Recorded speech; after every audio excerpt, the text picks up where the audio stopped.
Hello, welcome to today's Read Aloud, Think Aloud. I'm Mrs. Bluebird and today's story is called The Little Red Caboose. Now, I don't know if you can tell, but this is an old book. Here's the spine and it's getting a little bit tatty. That's because it's a well-loved book, because it's a good story. Here we go. The Little Red Caboose.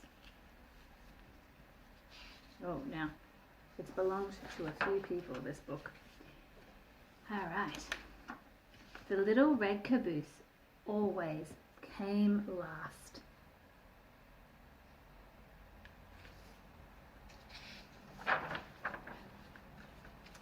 First came the big black engine, puffing and chuffing.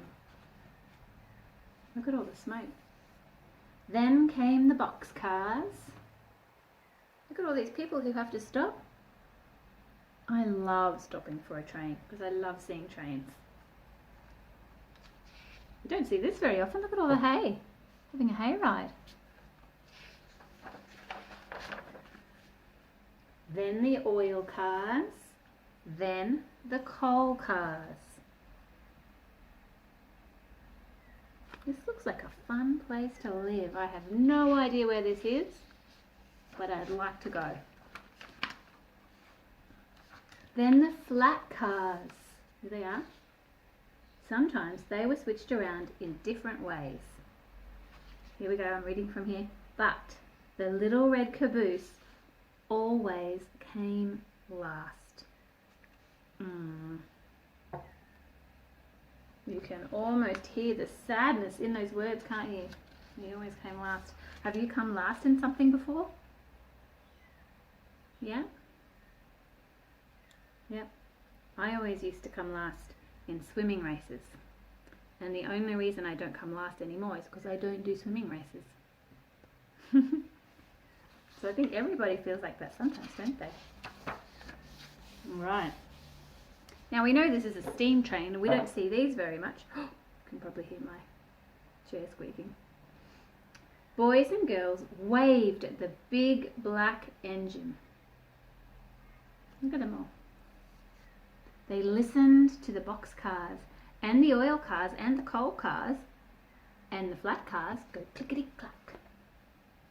Can you say that? Clickety-clack, clickety-clack. Down the track.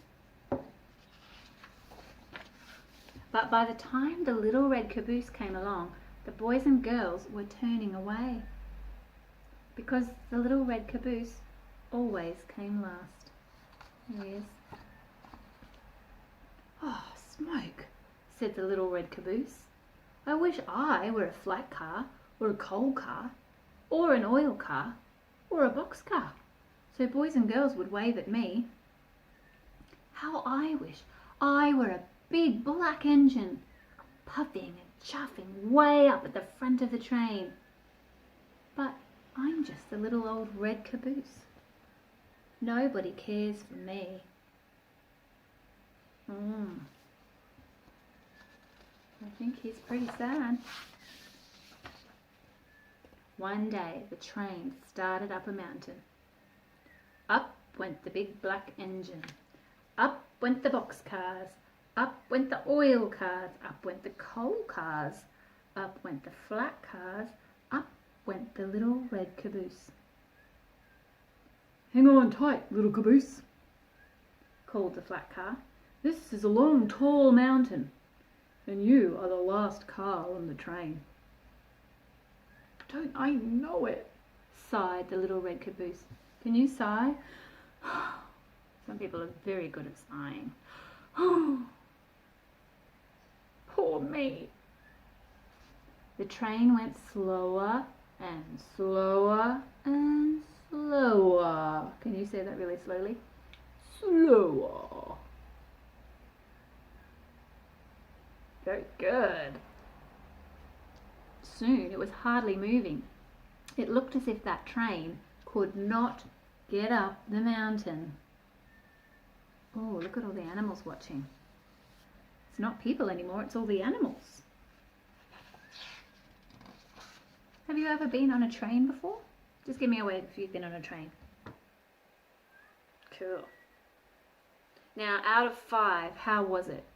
5 is like excellent, fantastic, and 0 is worst trip of my life.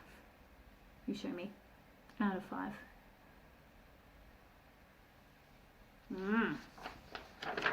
Cool, okay. Look out, little caboose, called the flat car. The train is starting to slip back down this long, tall mountain. Not if I can help it, said the little red caboose. And he slammed on his brakes, and he held tight to the tracks, and he kept that train from sliding down the mountain. What? That is amazing. Look at all the smoke coming out. You can see. Oh, trying really hard. Then, bump! The little red caboose felt something push him from behind. It was 2 big black engines. They pushed the train up to the top of the mountain. We couldn't have done it, said the big black engines, if it had not been for the little red caboose. Everyone cheered, and the little red caboose nearly burst with pride.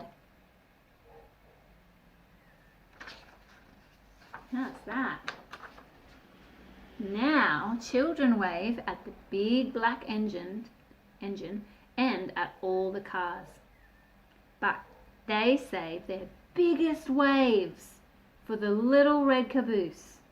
Can you show me your biggest waves? Oh, say hi. They saved their biggest waves for the little red caboose because the little red caboose saved the train. Wonderful. So that little red caboose did his best to do his job. I'm sure you do that too. Thanks for reading with me. See ya.